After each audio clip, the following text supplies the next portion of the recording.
Well, I'm here today with the Jacksonville Coalition for Equality, and we were asked to be here because one of the things that happened just prior to this event was the clerk of court, Ronnie Fussell, decided that he wasn't going to continue solemnizing marriages in his office once it came down that same-sex couples or single-gender couples would be able to get married. And so one of the issues that we're concerned about is discrimination, and so that's why we're here, because people have been getting discriminated against in marriage and in other areas in Jacksonville, in the areas of housing, employment, and public accommodation. So that's why our organization is here today, to just to be here for this momentous occasion where people who have been waiting so long to get married are finally going to be recognized and their families are going to be supported.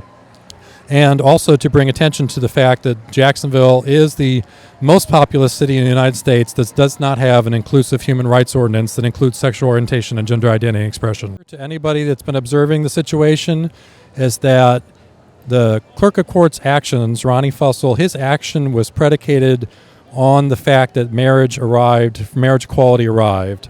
So he's made statements that he personally is against it, but the reality is, if you look at Florida statute, it does appear that the statute lays out that solemnizing marriage is an enumerated action for the clerk of courts to take.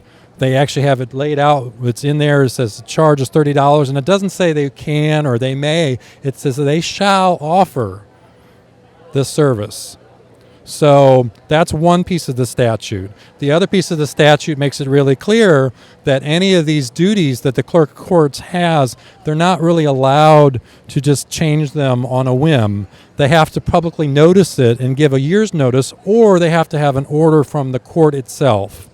So neither of those things happened in this case, so it's pretty clear to most of us that we think Ronnie Fussell has violated the law, and he probably will get sued. We've been paying attention to all the court cases, and ever since the Windsor decision, it's been pretty clear where things were headed, and so we knew this day would come eventually, and I'm very, very happy that it's finally gotten here. So, for Florida to be number 36, would have been great if we had led on this issue, yes.